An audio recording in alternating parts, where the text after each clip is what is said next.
Hi, I don't know how I got this background, but I'll take it. Hey, Hello. Deanna. Welcome. Should we All test right. everybody's audio?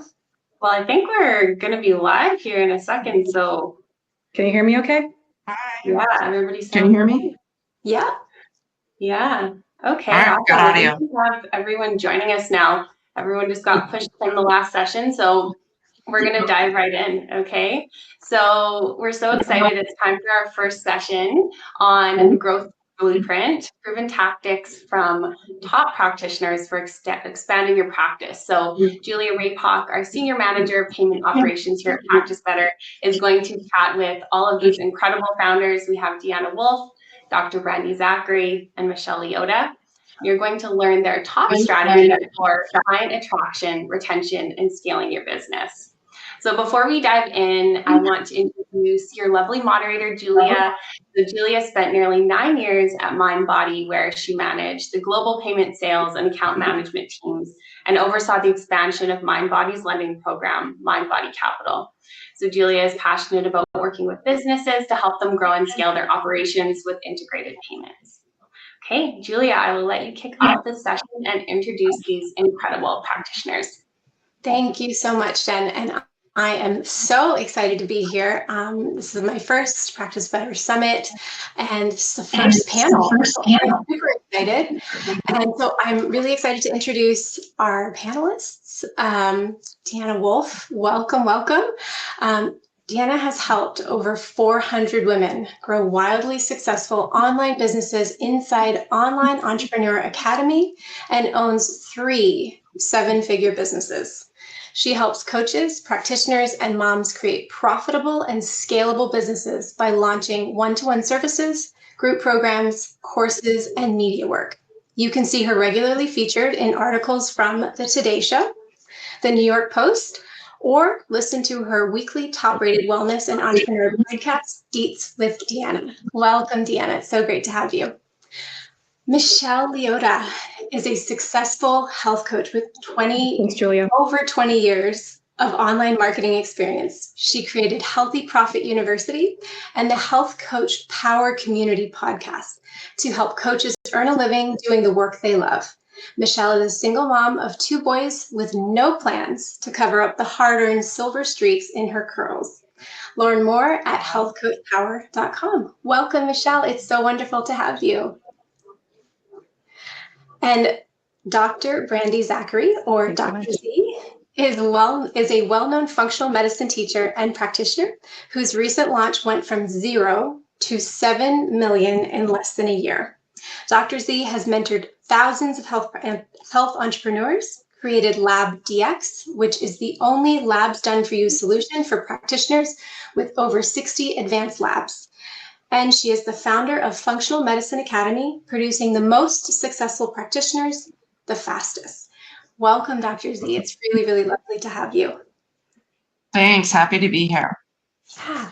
So what are we going to cover today? I like to give everybody a bit of an overview. So we're going to be focusing the questions on client attraction, client retention, scaling your business, and gaining some general insight from our panelists. So without further ado, I'm going to open this up to everyone on the panel.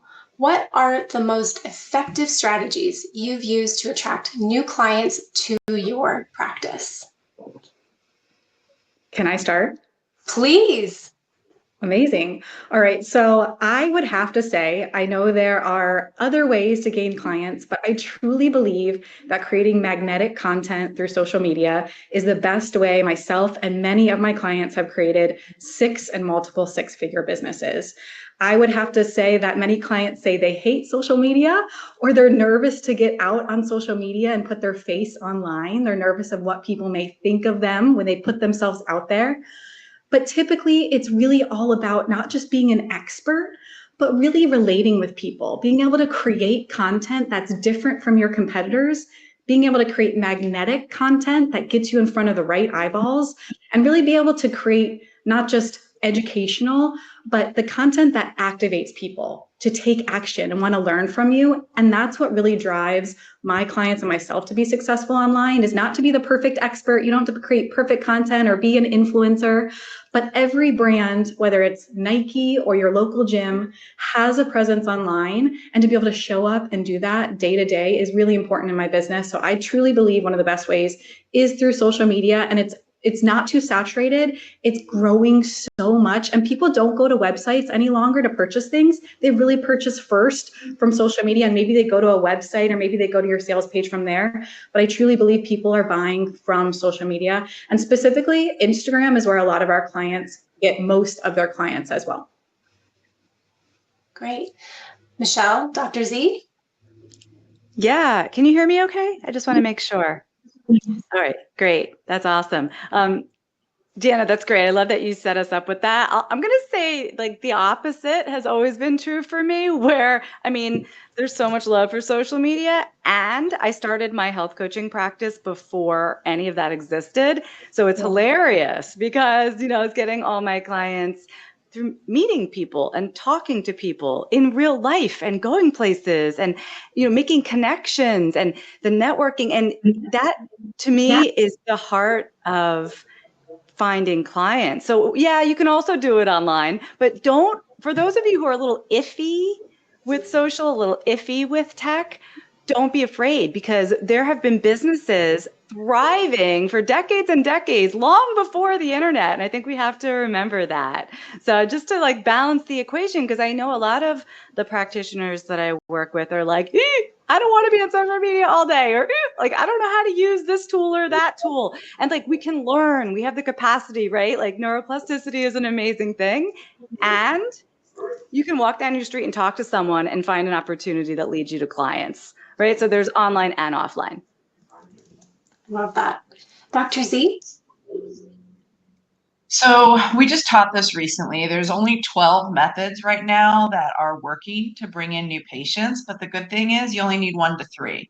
And as both of my colleagues said, you can be online, you can be offline, like they all work.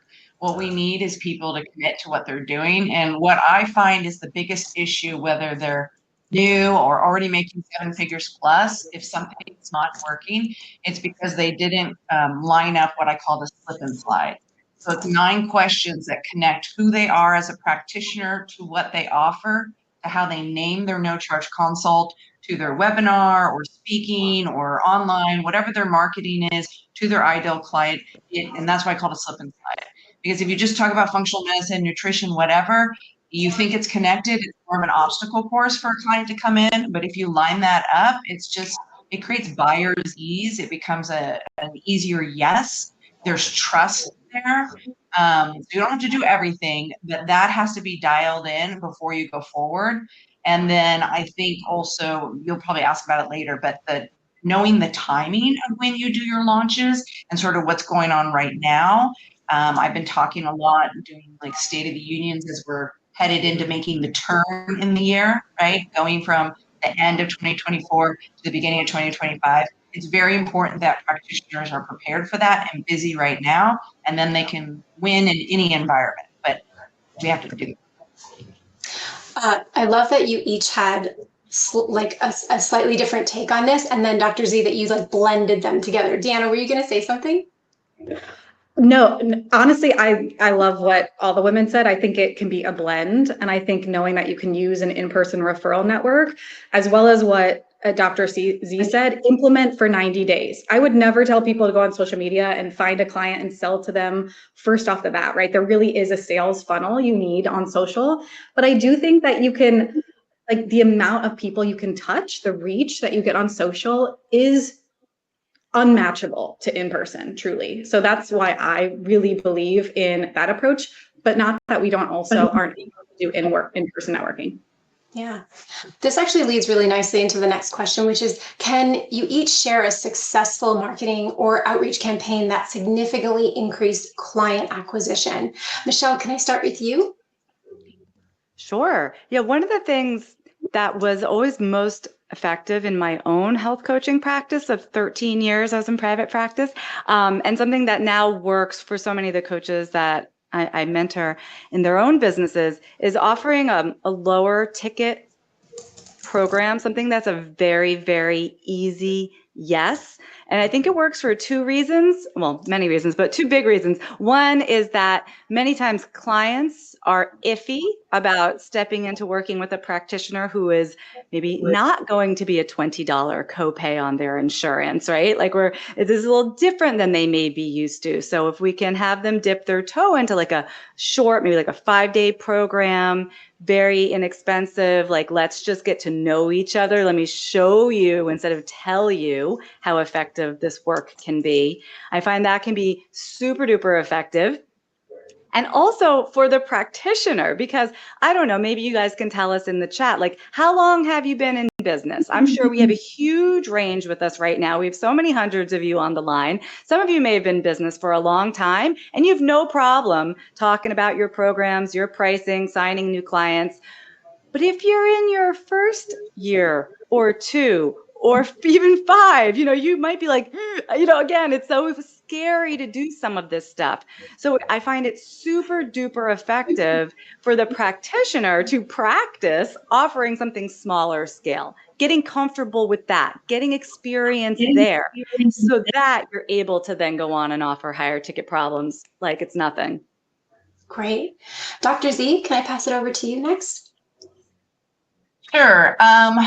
My last functional medicine clinic, my first year, I did about 250, maybe 240,000 cash, and I didn't see patients more than 5 to 7 hours a week. And honestly, it took the whole year to work up to that. So part of the year it might have been 1 to 2 hours a week, right?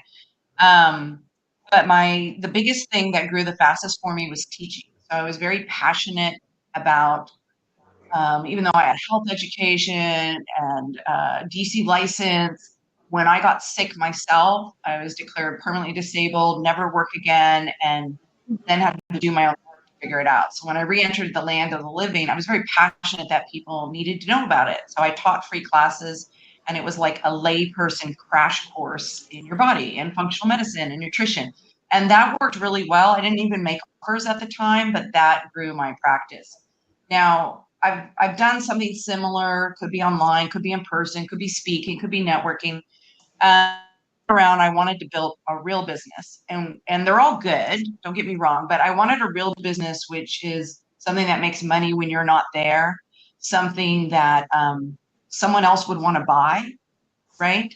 And so it couldn't just be me. So that was the offer that I took from 0 to 7 million in record time. Now, you might know Grant Cardone, he's the 10x guy. We did 150x in less than 6 months. So how did we do that? We used Facebook. So I just want to be upfront. It depends on what your goal is and where you want to go and how fast you want to do it. And we wanted a business that would sell to cold traffic, meaning they didn't know you at all, and it wasn't all tied to me. And so we used that. Great. Deanna. Sure. I have never actually used any paid ads, so I think you can really build it organically. But I agree with Dr. Z, right? You can build it fast. And I've gone from me not knowing if I would ever take this full time. I liked my full-time job and I was like, what does an entrepreneur look and feel like? To now it being a multi-7-figure business. And I think what some of recently, what a lot of my clients have done specifically is like right now, a seasonal approach, right? So if you're sitting here thinking, why aren't clients coming in right now? Well, maybe you're trying to sell them 4 calls or 6 calls with you. And instead of thinking of those nuts and bolts that you're selling people, think about where they might be in 3 months. So a lot of my clients, like I had a bariatric dietitian just hit her first 30K month. We were able to see and say and tell her ideal client, where will they be in 3 months, right? So for me, my audience, I might talk about how if you build now, you'll have a successful practice for 2025 for January, right? Or maybe if it's a PCOS dietitian and you need to get going right now, you'll feel great in your jeans over the holidays, right? So having something that gets people to take action why now in the health space is really important. And then being able to paint the picture of the end destination are some of the best just low-level campaigns that you can roll out really easily to think about just to market for your offer. Great.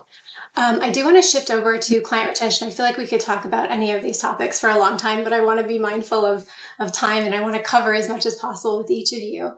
So moving forward to client retention, what strategies have proven most effective in retaining clients over the long term? Who would like to start? No volunteers? Okay, I'm going to call on Dee. Oh, Dr. Dee? Great.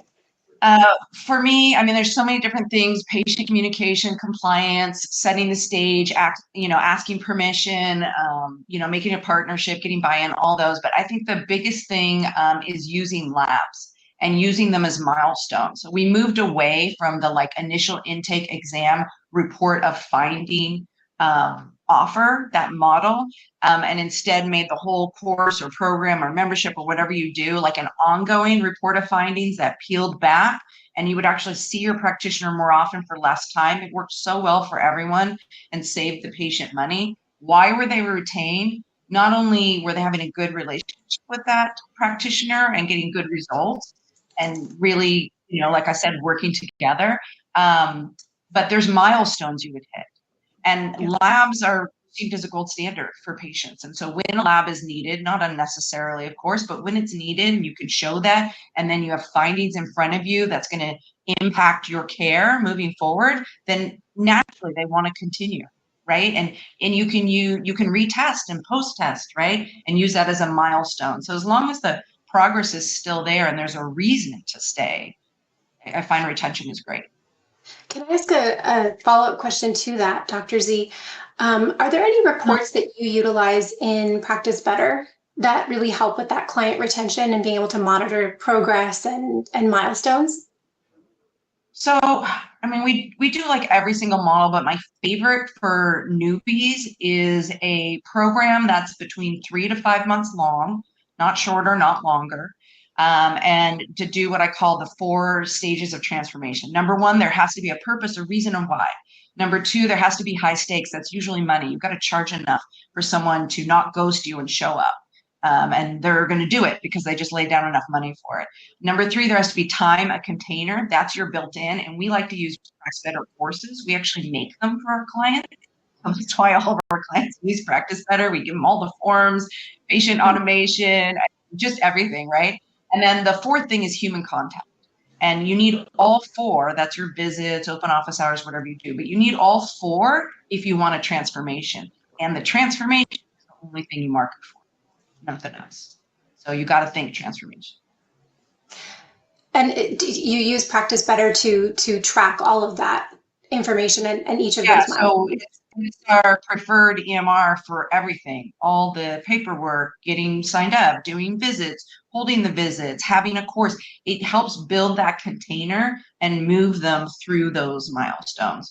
We actually I don't know if you guys know this or not. Sorry if I'm saying something I shouldn't, but we combine it with LabDX software. So no one has to chart for labs anymore, and they just put the report in Practice Better and the patient can get it right. One quick request, Dr. Z, can you just say those 4 stages once more? Yes, and it's good for everyone, by the way. You want your teenager to do homework, you want to grow your practice, you want your patients to do stuff. It's a transformation, right? Like people do something for a bigger reason. There has to be a bigger reason because no one likes to hear this, but the truth is patients never pay you because they want another to do on their calendar. They're not looking for, I have a homework assignment. They don't want to pee on litmus paper. They don't want to take supplements. They don't want to get their blood drawn, but they will tolerate all that because they want something bigger. So number 1 is, what is the real thing? And it can't just be weight loss. Even if you want to lose weight, as someone who suffered with weight, let me tell you, to lose weight by itself, too boring. But if there's a bigger reason that you tap into, then you've got it. That's number 1. So purpose, right? Number 2 is high stakes. Sometimes high stakes could be like dad had a heart attack, I'm worried about it. So sometimes a health reason, but most often it's money. That's just the truth. What they pay, what you pay. I spent $300,000 on my mentors in the last 18 months. Do you think I ghosted them? Heck no. I could have bought a house, right? So it has to be high stakes. Number 3, you need a container. There has to be a deadline. I remember when I first offered certification, I gave them 2 years. I thought I was doing them a favor. Guess what? Month 23, everyone did their certification. Now I'm like, forget it. You're all getting it done in 2 months. It's just human nature. So you have to have a tight container And with what's going on in life right now, I really recommend that 3 to 5 month. And we've tested it. And there's a purpose to that. And then number 4 is human connection. And if there wasn't human connection needed, we would all be out of business, because there's enough on Google. They can all go get their own certifications. We could give them a handout, but if they could do it on their own, they wouldn't be in front of you. So as soon as someone is even asking you a question, they need you. They need the human connection. It's so important. So whether you do it in group, you do it one-on-one, it's essential. Love it. Deanna, Michelle. I agree with Dr. Z. I think the 3-month sweet spot of working with somebody for at least that long. And no matter how you're working with clients now, you want to set up a system. So after their first 12 weeks or 3 months with you, they can sign back on. Whether that maybe your initial offer is something like a signature group offer, or maybe it's one-to-one. You're able to then say, hey, maybe you go into a step down offer that's less frequent calls. Or maybe, we have lots of courses and pieces that we also give clients that they can then step into after the first 3 months, right? Whether that's a higher touch, right? Maybe they didn't achieve their goal of getting pregnant or overcoming, especially with gut health specifically and digestive issues, 3 months might not be long enough. And they need to know what goals they haven't achieved in that first 3 months to say, hey, with 3 months more with me, we'll be able to achieve XYZ goal. So we either need the one-to-one, the higher touch with me, or potentially a lower offer like an alumni membership.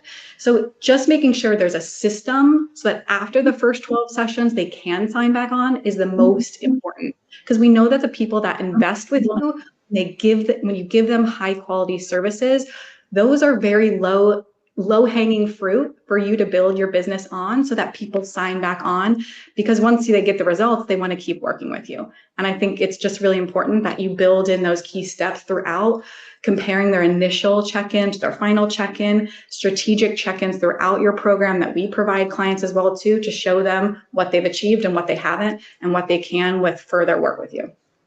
Similar question that I asked to Dr. Z. With some of those systems that you're putting in place, are there some specific tools within the Practice Better system that you are using to do that, to operationalize that system? We love having the Practice Better team come on, and we have tons of Practice Better support in Online Entrepreneur Academy, and we have a lot of forms and check-ins and pieces built out for clients. What we love the most is not an initial set consult and follow-ups, right? We really teach our clients to build out, number one, packages. So clients are booking into packages in order to create that recurring revenue over time, which you want, right? So then in your next month, you're not starting at zero again, $0. And we also use, all the check-ins, right? We really have strategic check-ins that we show clients how to automate, right? In week 3 of your program, in week 6 of your program, comparing the first to the final check-in. So all of those are really, really powerful that we are using it as well. Love that. Thank you. And Michelle.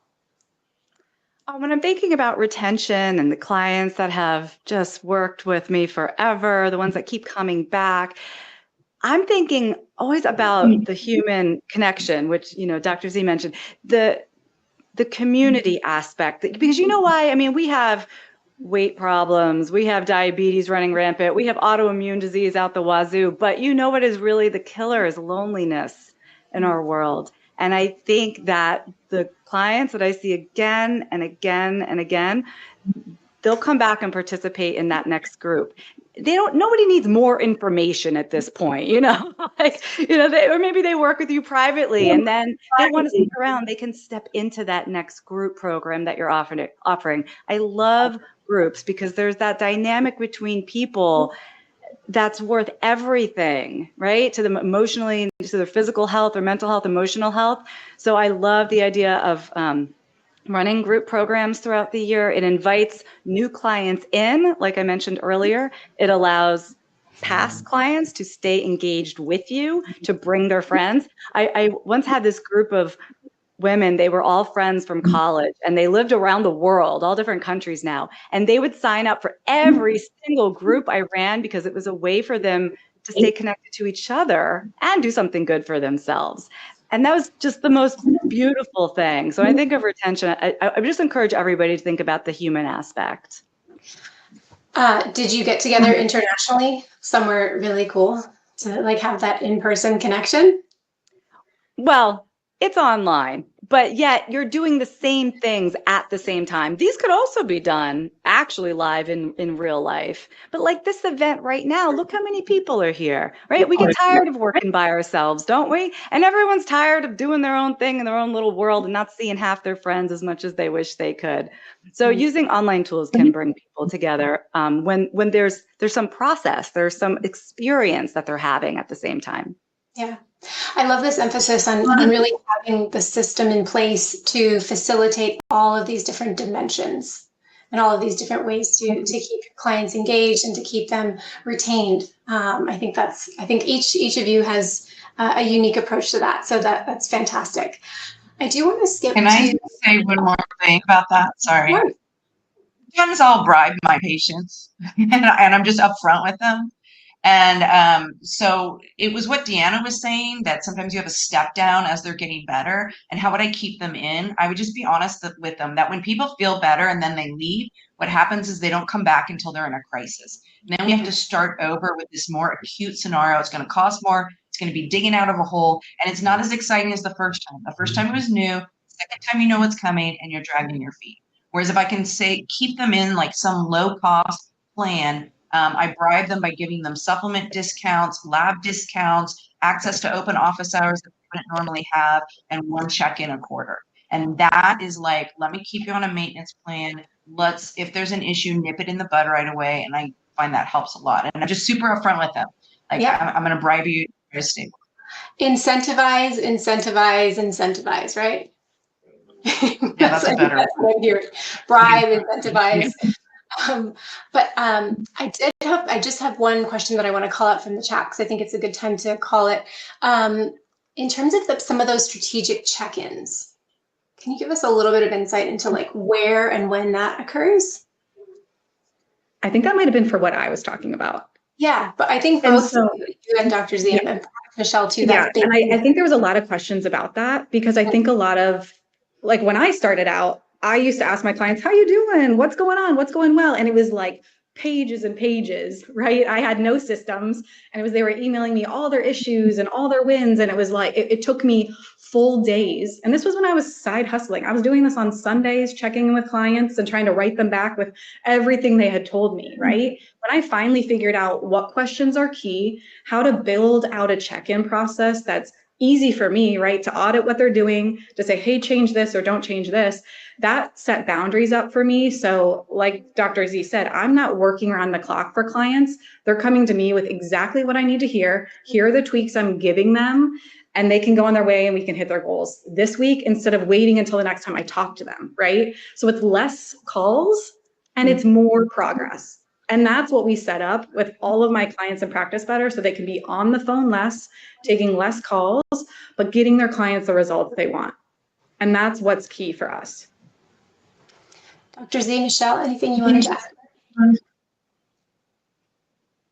I'm a big fan of naming things so the person remembers why they're coming. Like if it's a no charge consult, the example I give is like on Friday, you had some great marketing online. It really struck a chord in me and I signed up for the no charge consult. And then Saturday I fried my brain out because I was at a kid's soccer game in the heat for 12 hours. And then on Sunday there was a birthday party and I fell face first into a cake filled with gluten. I got a case of the Mondays in the morning. I see a no charge consult or a strategy session or a discovery session in the afternoon. I'm absolutely going to ghost it or cancel it. But if it's called the, what hormone type, am I consult or something, I go, oh yeah, that's why I want to. So I think patients need to know what's happening. It's not just another visit.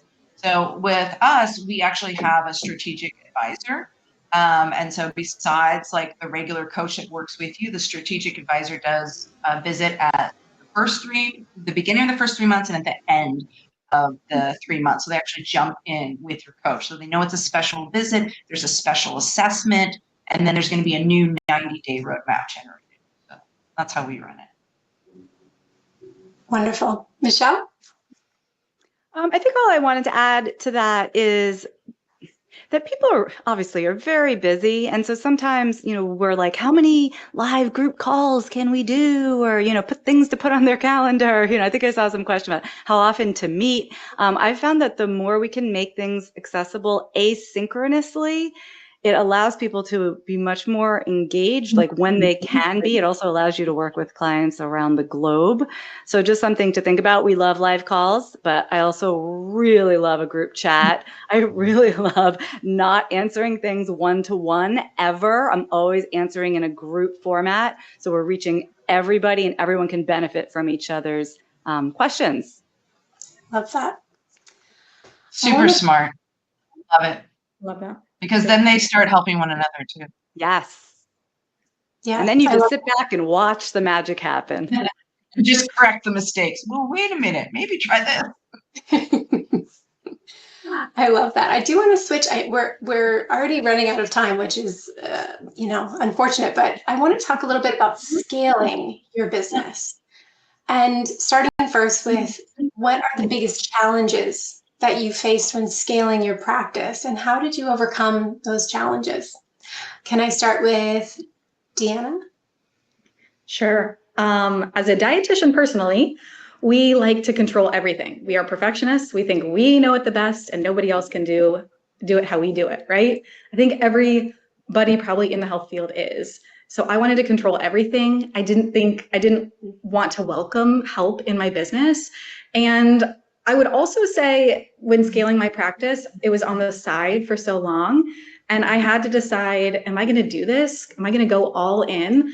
The lack of belief that a lot of us have that a business can make six figures or multiple 6 or 7, really, it sucks as females, right? I wish we had more rooms for women to get the guidance and the inspiration to build really profitable practices. And I don't feel like there's a lot of those rooms out there. I feel like it's stuck on the golf course with a lot of men, right? I mean, it's just crazy that we don't have those rooms. So I think the biggest challenge was me letting go of control of everything, hiring on people to help me with different aspects. And now I have a team of 12 with different people helping me, specifically coaching, getting a specific coach to audit you, as well as setting up gut health practices, because my background is food freedom. We have a lot of gut health experts helping us, as well as every other aspect of my business, from email to podcasts to social media support.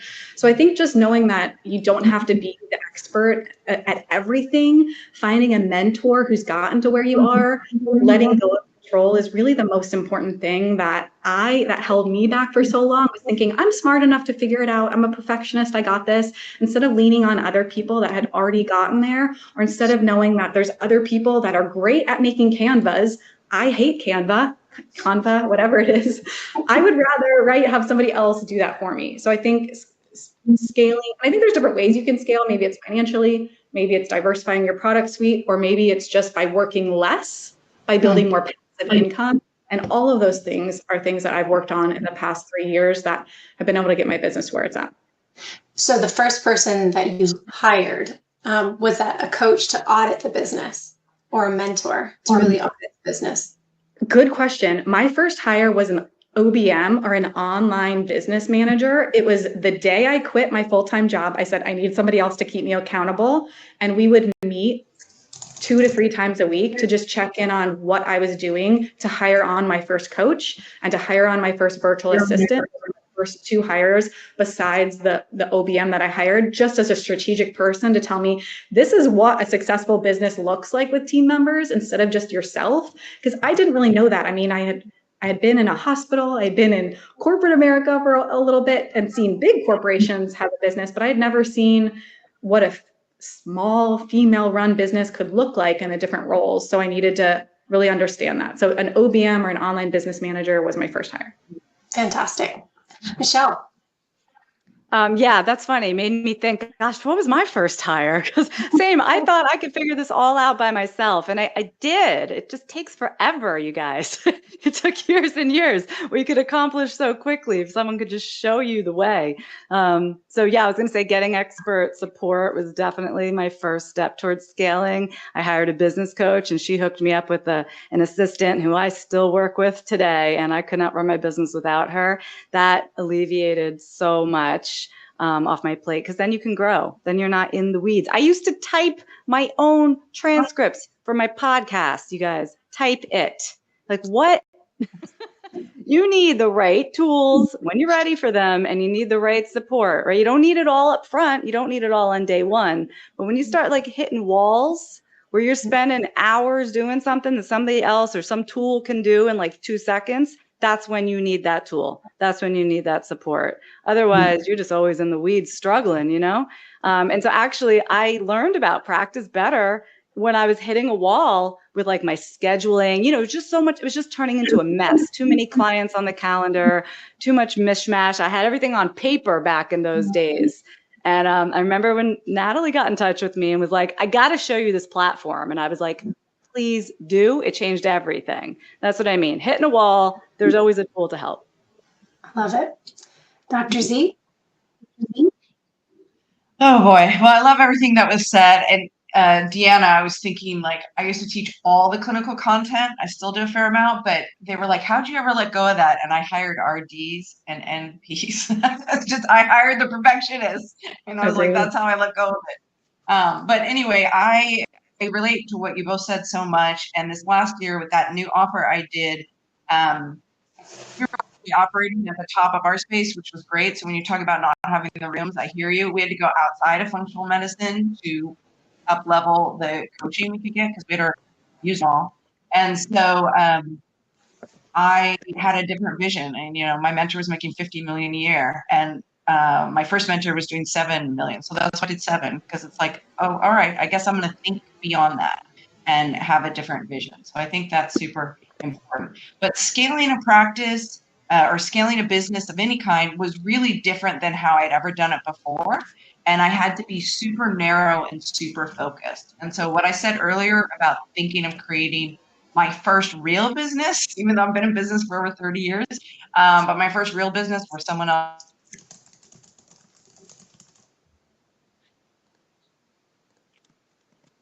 Oh, no.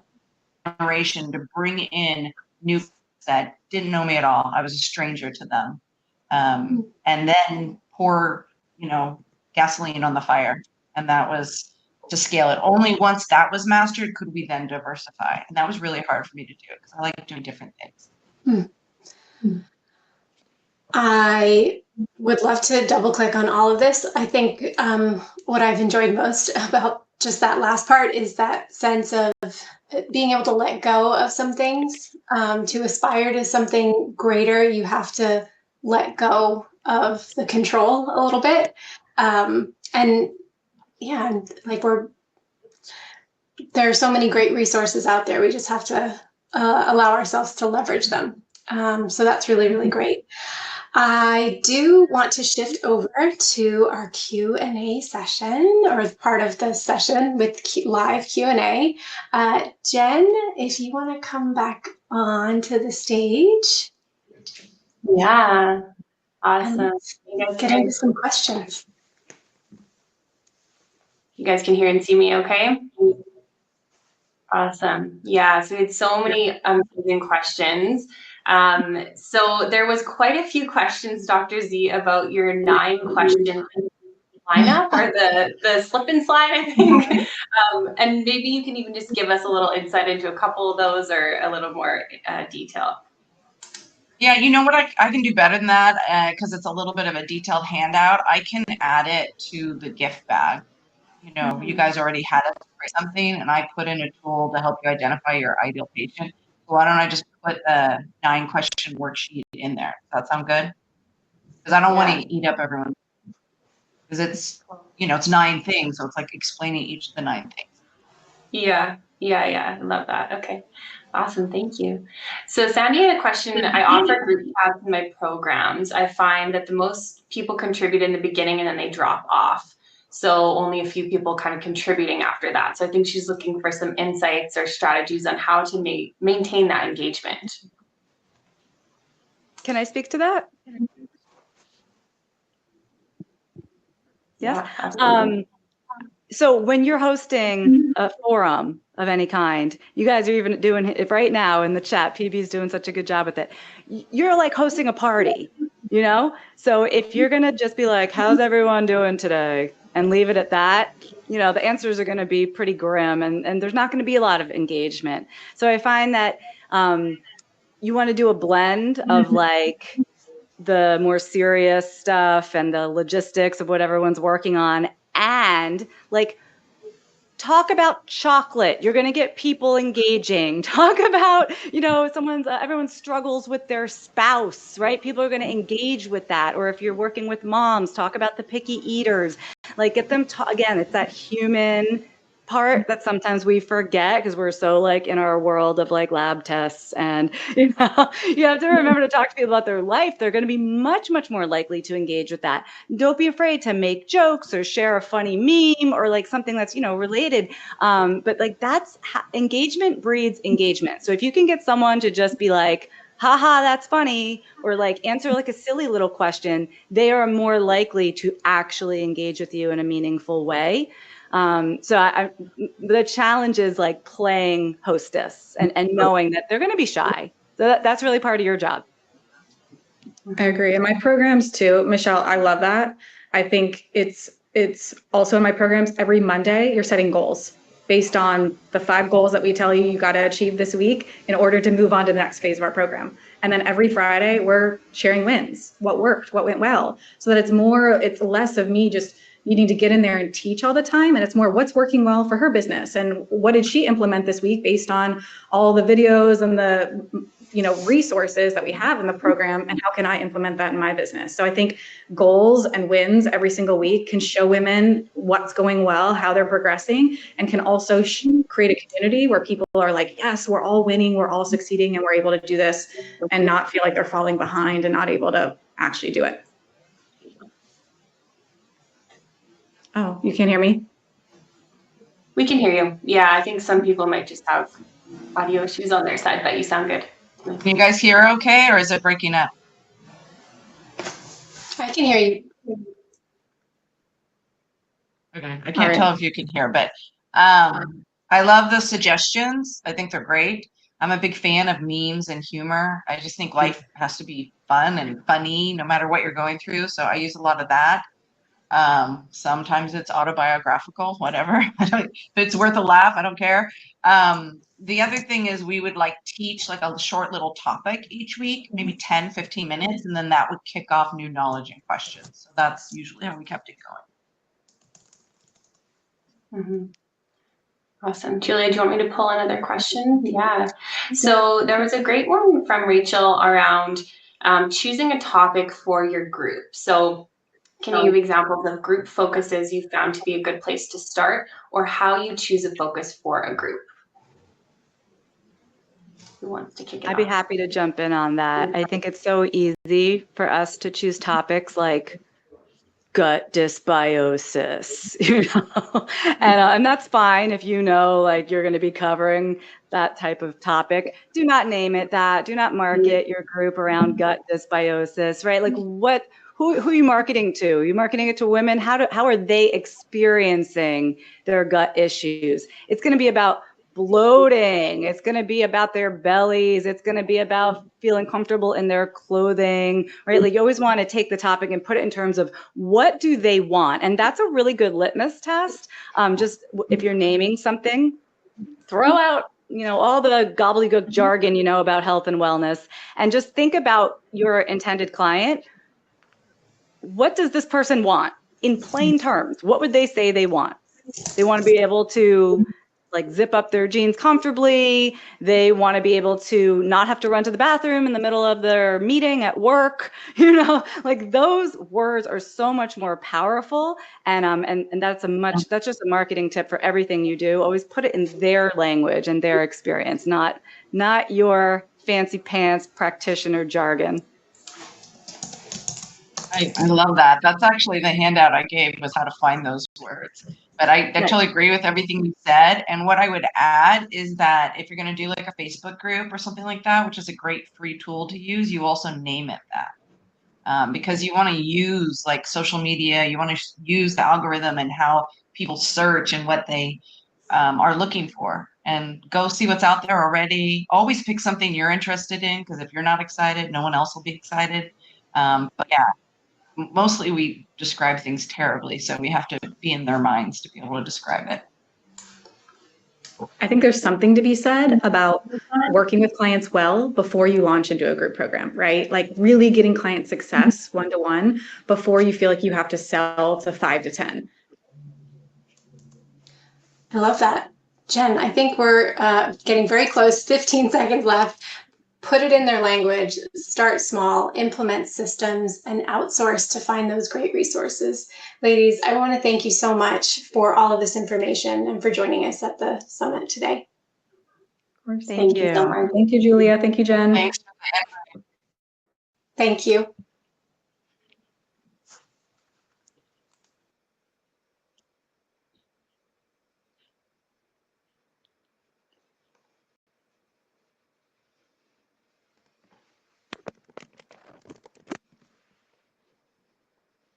I think so. I don't know.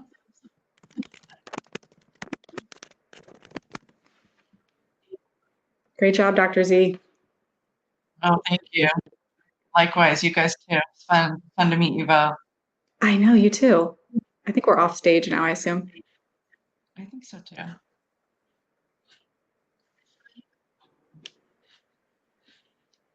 It says lead stage. All right, I guess I'll join the next session.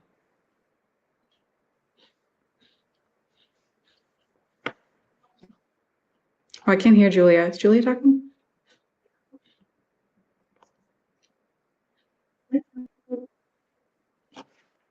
I can't hear you, Julia. What'd you say?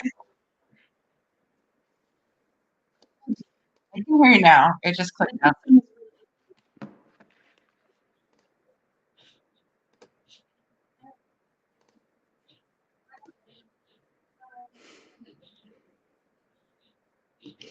Okay. So-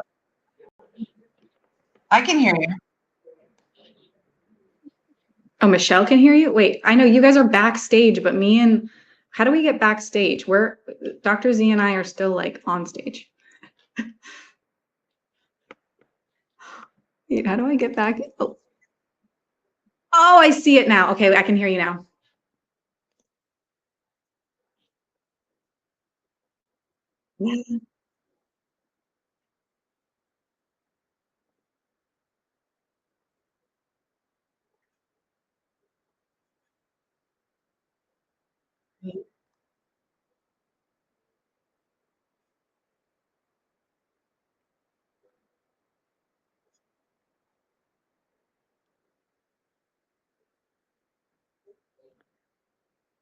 No,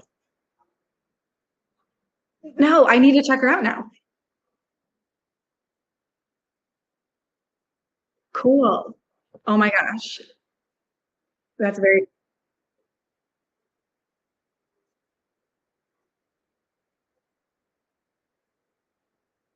good.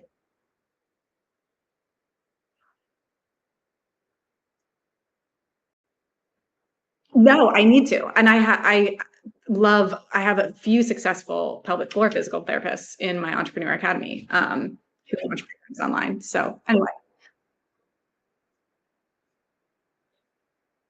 now. Thanks, Dr. Z. It was nice to meet you. And Michelle, it was so nice to meet you too. Yeah, Julia, I might send you, a lot of people are asking about the strategic check-ins. I'm gonna try to like bucket them into like a resource for you by the end of the day for the swag bag.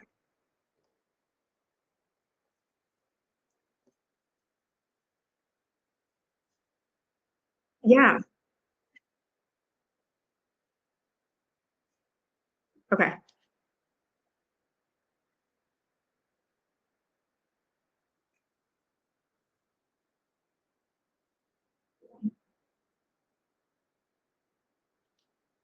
Okay.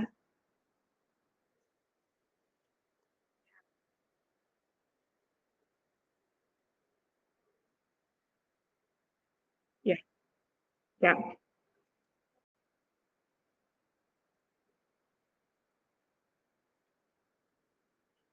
Yeah.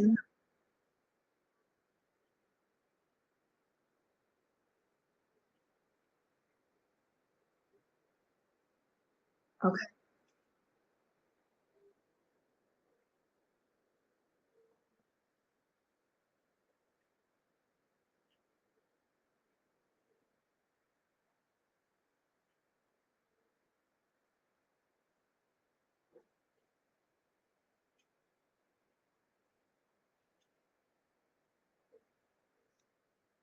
Yeah, that sounds good. About tell me more like specifically payment. I feel like I'm still on stage too. I don't really know how to like get off stage, but it's fine. Okay. I just worry that like with I,